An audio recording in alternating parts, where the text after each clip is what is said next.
নমস্কাৰ স্বাগতম জনাইছো আমাৰ ইউটিউব চেনেল শ্ৰীমন্ত মোটিভেটৰলৈ আজি মই আপোনালোকৰ সন্মুখলৈ লৈ আনিছো এজন ছাত্ৰ যিজন ছাত্ৰই আজি কেইটামান দিনৰ আগত অসম চৰকাৰৰ দ্বাৰা তেওঁলোকক প্ৰদান কৰা আৰোহণ নামৰ কাৰ্যসূচীত অংশগ্ৰহণ কৰি আহিছে এই ভিডিঅ'টি বা এই সাক্ষাৎকাৰটি আপোনালোকলৈ আগবঢ়োৱাৰ মূল কাৰণ হৈছে আপোনাৰ শিশুটিও যদি চৰকাৰী বিদ্যালয়ত অধ্যয়ন কৰি আছে তেতিয়াহলে তেওঁ এই আৰোহণৰ এই সুবিধা লাভ কৰিব পাৰে গতিকে আৰোহণ কি আৰোহণত যোৱাৰ পিছত তেওঁলোকে কি কি কাৰ্যসূচীত অংশগ্ৰহণ কৰিছিলে সেই গোটেইখিনি কথা আজি সাঙুৰি আপোনালোকলৈ আগবঢ়াই আনিম আৰু এটা কথা মই আৰম্ভণিতে কৈ লৈছো যে আৰোহণৰ যি কাৰ্যসূচী আছিল সেই কাৰ্যসূচীত এই ছাত্ৰজনে এটা খুব সুন্দৰ গীত পৰিৱেশন কৰিছিল আৰু সেই গীতটো সমগ্ৰ অসমতে ভাইৰেল হৈছিল আৰু প্ৰতিখন বিদ্যালয়ৰ আৰু প্ৰতিজন শিক্ষক শিক্ষয়িত্ৰীয়ে সেই গীতটো শুনিবলৈ পাইছিল গতিকে সেইখিনি কথাও পাতিম সেই গীতটো এওঁ গাব আৰু গোটেই কথাখিনি সাঙুৰি বিশেষভাৱে আপোনাৰ শিশুটিৰ কাৰণে আগবঢ়াইছো বুলি ভাবিব বা আপোনাৰ ছাত্ৰ ছাত্ৰীসকলৰ কাৰণে আৰু কথাখিনি পতাৰ আগতে মই পৰিচয় কৰাই দিছো এওঁ হৈছে ওম প্ৰকাশ নাথ নমস্কাৰ আচ্ছা ওম প্ৰকাশ তোমাক স্বাগতম জনাইছো আমাৰ ইউটিউব চেনেল শ্ৰীমন্ত মোটিভেটৰলৈ তাৰ মাজতে কৈছো চেনেলটো যদি সাবস্ক্ৰাইব কৰা নাই তেতিয়াহলে কৰি লওক কাৰণ আমি যিবিলাক বস্তু দিবলৈ চাও সকলোবিলাকে কিবা এটা নহয় কিবা এটা মেছেজ থাকে বাৰু ওম প্ৰকাশ হৈছে হাফলুটিং উচ্চ মাধ্যমিক বিদ্যালয়ৰ বৰ্তমান সময়ত 10ম শ্ৰেণীত অধ্যয়নৰত ছাত্ৰ আচ্ছা ওম মই তোমাৰ পৰা জানিবলৈ বিচাৰিম বা তোমাৰ যোগেদি সকলোকে জনাবলৈ প্ৰচেষ্টা কৰিম যে তুমি আৰোহণত ইতিমধ্যে অংশগ্ৰহণ কৰিলা কোন তাৰিখে তোমালোক ইয়াৰ পৰা গৈছিলা আমি 6 তাৰিখে গৈছিলো আগষ্টৰ 6 তাৰিখে হয় তোমালোকে ক'ত কেনেকে সেই গোটেই পদ্ধতিটো মানে যোৱাৰ তোমালোকৰ যাত্ৰাটো ক'ৰ পৰা কেনেকে আৰম্ভ হৈছিল হয় আমাক সামাৰ ভেকেশনৰ সময়তে সামাৰ ভেকেশনৰ 15 তাৰিখ মানে আমাক আইএছ অফিচৰ পৰা খবৰ আহিছিল আমালৈ যে গুৱাহাটীলৈ এটা আৰোহণৰ ট্ৰিপত লৈ যোৱা হ'ব আৰু তাৰ বাবে গুগল ফৰ্মত মানে ফিল আপ কৰিবলৈ কৈছিলে আৰু আমি ফিল আপ কৰিছিলো আৰু কাৰোবাৰ কিবা যদি কো কাৰিকুলাম এক্টিভিটিজ আছে সিংগিং ডান্সিং সেইখিনি ফিল আপ কৰিব লগা হৈছিলে আৰু মই সিংগিঙত ফিল আপ কৰিছিলো আৰু আগষ্ট 2-3 তাৰিখ মানে আমালৈ PDF যোগে কোনখন বাছত যাব লাগিব মানে আমাৰ কোন কোন গাইড টিচাৰ আমাৰ বাছত যাব বা বাছৰ ড্ৰাইভাৰৰ নাম্বাৰলৈকে আমাক দি দিয়া হৈছিলে আৰু ফোন নাম্বাৰলৈকে দি দিয়া হৈছিলে আৰু আমি প্ৰায় 6 মান বজাত আমাৰ যেটো পিকআপ পইণ্ট আছিলে তাত আমি গৈ উপস্থিত হৈছিলো আমাৰ গৰিসাগৰ গাৰ্লছৰ ফিল্ডৰ আগত আমাক উঠিবলৈ আচ্ছা আৰোহণ কি মই আপোনালোকক কৈ দিছো যে আৰোহণ হৈছে এক কাৰ্যসূচী বা এক বিশেষ মানে প্ৰগ্ৰাম আৰু সেই প্ৰগ্ৰামটোত যাবৰ কাৰণে এজন ছাত্ৰ বা ছাত্ৰী কেনেকৈ উপযুক্ত হয় সেই বিষয়ে কৈ দিছো অষ্টম শ্ৰেণীৰ পৰা নৱম শ্ৰেণীলৈ যিজন ছাত্ৰ বা ছাত্ৰীয়ে সৰ্বোচ্চ নম্বৰ পাই উত্তীৰ্ণ হয় যে তেওঁকে সেই আৰোহণৰ কাৰণে নিৰ্বাচন কৰা হয় আচ্ছা এতিয়া তুমি মোক কোৱা যে তোমালোক গৰিসাগৰৰ পৰা গৈছিলা ন গৰিসাগৰৰ পৰা তোমালোক গলাগৈ গুৱাহাটীলৈ গৈছিলা আচ্ছা কিমানখন বাছ আমাৰ শিৱসাগৰৰ পৰা গৈছিল আমাৰ শিৱসাগৰৰ পৰা 5খন বাছ গৈছে 5খন বাছ গৈছিলে তোমালোকৰ বাছত মানে কেৱল গাইড টিচাৰ হিচাপে এজনে গৈছিলে নে আৰু কোনোবা দুগৰাকী গৈছিলে আৰু কোন গৈছিল গাইড টিচাৰ দুগৰাকী গৈছে আৰু এগৰাকী মহিলা আৰক্ষী গৈছে আৰু চিকিৎসকৰ দল গৈছে বেলেগ গাড়ীত গৈছে আৰু অতিৰিক্ত উপায়ুক্ত মহোদয় গৈছে হয় স্যাৰ কৈছে আচ্ছা মানে তোমালোকক একেবাৰে এটা সুন্দৰ নিৰাপত্তাৰে লৈ যোৱা হৈছে আচ্ছা তাৰপিছত তোমালোক গুৱাহাটী পালাগৈ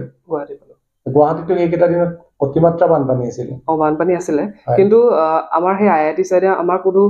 এফেক্ট হোৱা নাছিলে আমি পাছত যেতিয়া আমি কলাক্ষেত্ৰ সাইডে আৰু নাৰংগী আৰ্মি কেম্প হেফালে গৈছিলো আৰু তাত ৰাস্তাত পানী আছিল কিন্তু আমি ইমান দিগদাৰ পোৱা নাছিলো আচ্ছা প্ৰথম তোমালোকে গৈ ক'ত নামিছিল লাগি প্ৰথম দিনা গৈ আমি প্ৰথমতে গৈ আমাৰ জখলাবন্ধাত আমাৰ লাঞ্চ কৰা হৈছিল আৰু তাৰ পাছত আমাক ডাইৰেক্ট আইআইটি গুৱাহাটীলৈ লৈ যোৱা হৈছিল আৰু আমাক আইআইটি গুৱাহাটীৰ গেষ্ট হাউচত ৰখা হৈছিল আমি প্ৰায় 8 মান বজাত গেষ্ট হাউচত উপস্থিত হৈছো খোৱা বোৱা কি দিছিলে তোমালোকক খোৱা বোৱা স্যাৰ আমাৰ কপিলি হোষ্টেলত আমাৰ শিৱসাগৰ গোটেই পাৰ্টিটো আমাৰ খোৱা ব্যৱস্থা কৰা হৈছিলে আৰু তাৰ ফেচিলিটিখিনি ছাৰ ভালে পাইছিলোঁ নে কিমানজন ছাত্ৰ ছাত্ৰী গৈছিল আমাৰ শিৱসাগৰৰ পৰা 120ৰ ওপৰত ছাত্ৰ ছাত্ৰী গৈছিল হয় আচ্ছা প্ৰথম দিনা গৈ তাৰ পালেগে সেইদিনাতো একো প্ৰগ্ৰেম হোৱা নাছিলে একো প্ৰগ্ৰেম হোৱা নাছিলে তাৰ পাছৰ দিনা আমাক মৰ্ণিঙত 5 বজাত উঠিবলৈ কোৱা হৈছিলে আমি উঠিছিলোঁ আৰু প্ৰায় 6:30 মান বজাত আমাক মৰ্ণিং লৈ যোৱা হৈছিলে এইমছলৈ লৈ যোৱা হৈছিলে আৰু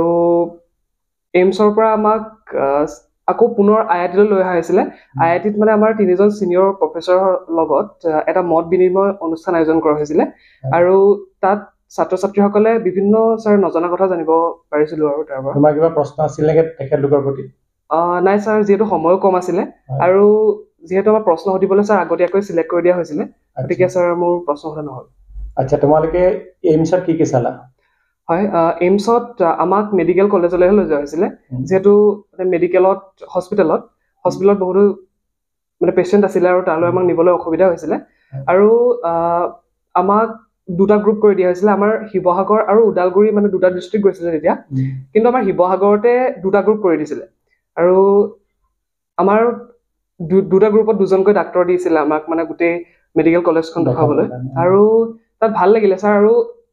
যিখিনি মানে এইমছৰ ক্লাছৰুম সেইখিনি মানে তাতকৈ বেছিকৈ ভাল লাগিলে তাত মানে ক্লাছৰুমখিনি আমাৰ থিয়েটাৰ নাট্য মন্দিৰবিলাকৰ গতে মানে এখাপ এখাপকৈ ওপৰলৈ উঠি যোৱা গতে আৰু এক্সাম হল দেখিলোঁ এইমছৰ তাৰপিছতে বিভিন্ন ডিপাৰ্টমেণ্টবোৰ দেখুৱালে আৰু আমাক আচ্ছা সেইদিনা আমাৰ স্কুললৈ আহিছিলে প্ৰিয়ব্ৰত দুৱৰা তেওঁতো কৈছিলে যে কেনেকৈ তুমি কোনটো পৰীক্ষাত কেনেকৈ পাছ কৰিলে এইমছত পঢ়িব পাৰিবা মনত আছে নহয় আচ্ছা এইমছৰ কথা ওলাই থাকোঁতে মই তোমাক সুধিছোঁ যে তুমিতো জীৱনৰ কিবা এটা লক্ষ্য থিৰাং কৰি থৈছা তোমাৰ লক্ষ্যটো কি মোৰ ছাৰ এজন ভাল চিকিৎসক হোৱাৰ সপোন আছে ভাল চিকিৎসক হোৱাৰ তোমাক এই কাৰণে মই কথাষাৰ সুধিছোঁ যে তোমাৰ ফ'কাছটো কিন্তু আজি যিহেতু তুমি কৈ দিছা এইটো ৰেকৰ্ড থাকি যাব মই বুঢ়া হোৱাটো বাদ দিয়া তুমি বুঢ়া হোৱালৈকে কিন্তু ৰেকৰ্ডটো থাকি যাব গতিকে তোমাৰ প্ৰথম ফ'কাছটো যিহেতু তোমাৰ এজন চিকিৎসক হোৱাৰ গতিকে সেই ফ'কাছটোত কিন্তু তুমি বিশেষভাৱে মনোনিৱেশ কৰিব লাগিব দেই আচ্ছা এইমছৰ পৰা আহি IIT পালা ন প্ৰথম দিনা তাৰ পাছৰ দিনা কি হ'ল কাৰ্যসূচী তোমাৰ তাৰ আমি এইমছৰ পৰা যেতিয়া IITলৈ আহিলোঁ তাৰপিছতো আমাক আকৌ পুনৰ গুৱাহাটীলৈ লৈ যোৱা হ'ল মানে আমি IIT উত্তৰ গুৱাহাটীৰ চাইডে আছে পুনৰ গুৱাহাটীলৈ লৈ যোৱা হ'ল তাত অসম ৰাজ্যিক সংগ্ৰহালয় আৰু গুৱাহাটী প্লেনেটৰিয়ামলৈ আমাক লৈ যোৱা হৈছিলে আৰু অসম ৰাজ্যিক সংগ্ৰহালয়ত আমি বহু বছৰৰ পুৰণি বিভিন্ন মূৰ্তি অস্ত্ৰ শস্ত্ৰ আদি আমাক দেখুওৱা হৈছিলে আৰু আমাক গুৱাহাটী প্লেনেটৰিয়ামলৈ লৈ গৈ তাৰ আমাৰ স্পেচৰ জন্ম কাহিনী হয় সেইখিনিত আমাক দেখুওৱা হৈছিলে আৰু তাত আমাৰ স্কাই থিয়েটাৰত এটা স্কাই শ্ব' দেখুওৱা হৈছিলে আৰু দি বায়'গ্ৰাফি অফ দ্য ইউনিভাৰ্ছ সেই তাৰ ওপৰত আমাক স্কাই শ্ব' দেখুওৱা হৈছিলে আৰু তাৰপিছত আমি পুনৰ IITলৈ ছাৰ গৈছিলোঁ আচ্ছা হয় তাৰপিছত সেইদিন তোমালোকৰ দুদিনীয়া প্ৰগ্ৰেম আছিলে নে নহয় আমাৰ 3 দিন আমি সম্পূৰ্ণ আচ্ছা তৃতীয় দিনা কি হৈছিলে প্ৰগ্ৰেম হয় ছাৰ তৃতীয় দিনা আমাক মৰ্ণিং লৈ যোৱা হৈছিলে ষ্টেট জুলৈ ষ্টেট জুত মই এবাৰ প্ৰথম গৈছোঁ ষ্টেট জুলৈ আৰু বহুত ভাল লাগিলে আৰু ষ্টেট জুৰ আচলতে এতিয়া অকল ষ্টেট জু হৈ থকা নাই আৰু উদ্ভিদ বটানিকেল গাৰ্ডেনো কৰি দিলে এখন হয় তাৰপিছতে আমাক লৈ যোৱা হৈছিলে নাৰেংগী আৰ্মি কেম্প নাৰেংগী আৰ্মি কেম্পত আমাক দুগৰাকী আৰ্মি জেনেৰেলে আমাক বিভিন্ন কেনেদৰে মানে এই আৰ্মি ফিল্ডখনৰ লগত জড়িত হ'ব পাৰি সেই বিষয়ে আমাক বুজাই দিছিলে আৰু বহুত ডাঙৰ আৰ্মি অফিচাৰ আছিলে তেওঁলোকৰ লগত আমি কথা বতৰা পাতিলোঁ বহুত ভাল লাগিলে আৰু তাত নাৰেংগী আৰ্মি কেম্পতে আমাক লাঞ্চ কৰা হৈছিলে আৰু তাৰ পৰা আমাক বাহিৰে শংকৰদেৱ কলাক্ষেত্ৰলৈ লৈ অহা হৈছিলে আৰু তাতে ৰাতি আমাৰ সাংস্কৃতিক প্ৰগ্ৰেমটো অনুষ্ঠিত হৈছিলে ন হয় শংকৰদেৱ কলাক্ষেত্ৰত হৈছিল হয় ছাৰ তুমি এটা গীত পৰিৱেশন কৰিছিলা হয় কৰিছিলোঁ ৰাভা সংগীত হয় সেইদিনাই মোলৈ মধুস্মিতা শইকীয়া বাইদেউ তোমালোকৰ লগত যে গৈছিল বাইদেউৰ লগত মোৰ ব্যক্তিগতভাৱেও বহুত ভাল বাইদেৱে তোমাৰ ভিডিঅ'টো পঠাইছিলে আৰু যথেষ্ট গৌৰৱ অনুভৱ কৰিছিলোঁ আৰু বাইদেৱে কৈছিলে যে পাৰ্টি দিব লাগিব দেই যে মানে সাফল্য টিমৰ তোমালোকৰ গৌৰৱ হয় তেনেকৈ কৈছে মোৰতো ভাল লাগিবই আৰু দিয়াচোন তাৰপিছত গতিকে সেই গীতটো কিন্তু তুমি আজি অকণমান গাই শুনাব লাগিব দেই কোৱাচোন আজি মন্দিৰ দুৱাৰ খোলা মন্দিৰ দুৱাৰ খোলা আজি মন্দিৰ দুৱাৰ খোলা মন্দিৰ দুৱাৰ খোলা বহে মিলন উৎসৱ মেলা বহে মিলন উৎসৱ মেলা মন্দিৰ দুৱাৰ খোলা আজি মন্দিৰ দুৱাৰ খোলা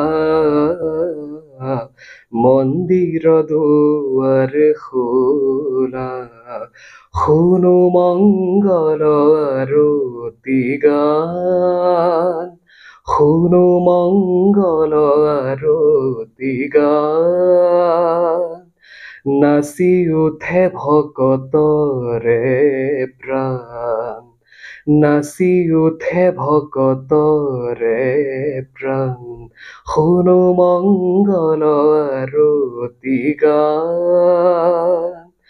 নাচি উঠে ভকতৰে প্ৰাণ অ তোৰ হ'ল যে পূজাৰে বেলা অ তোৰ হ'ল যে পূজাৰে বেলা মন্দিৰ দুৱাৰ খোলা মন্দিৰ দুৱাৰ খোলা আজি মন্দিৰ দুৱাৰ খোলা মন্দিৰ দুৱাৰ খোলা ধন্যবাদ স্যাৰ আচ্ছা বৰ ধুনীয়া লাগিলে সেইদিনা তোমাৰ মিউজিক আছিল মিউজিক আজি আমি ট্ৰেক আছিল স্যাৰ ট্ৰেক আছিল হয়। আৰু আমিতো ট্ৰেকত গাবলৈ হ'লে আকৌ হয়। কপিৰাইট লাগিব হয় হয় আচ্ছা যথেষ্ট ভাল লাগিল আৰু তুমি এই আৰোহণৰ যি কাৰ্যসূচী সেই কাৰ্যসূচীত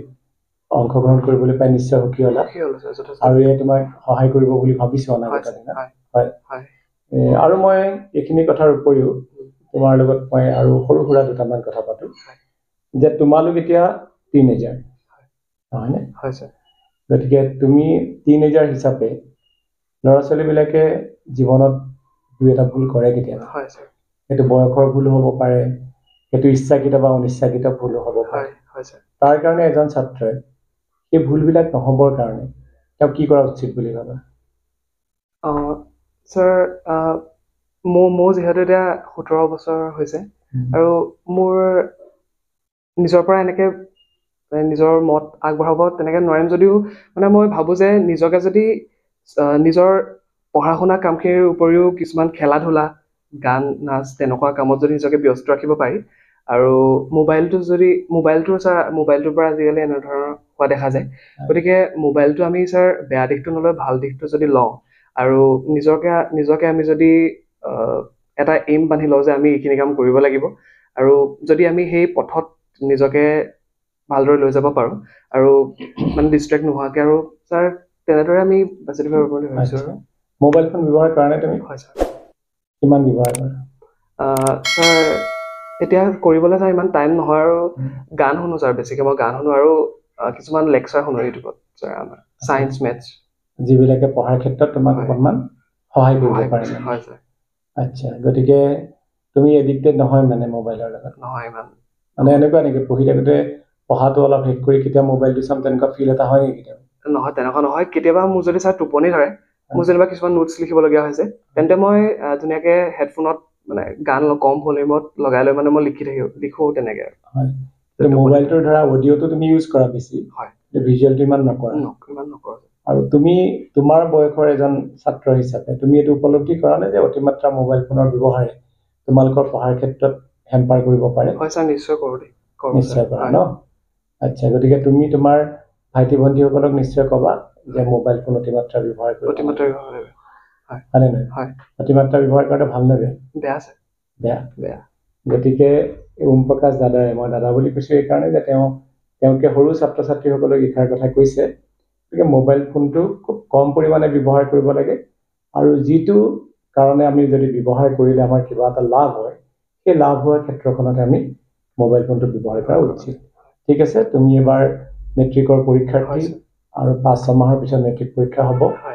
আমি শুভকামনা জনাইছোঁ ভাল হওক হয় আৰু অনাগত দিনত তুমি যেনেকৈ কৈছা আজি এজন চিকিৎসক হোৱাৰ সপোন আছে হয় সেই সপোন তোমাৰ বাস্তৱ হওক আমি বহুত বহুত শুভকামনা জনালোঁ ধন্যবাদ থেংক ইউ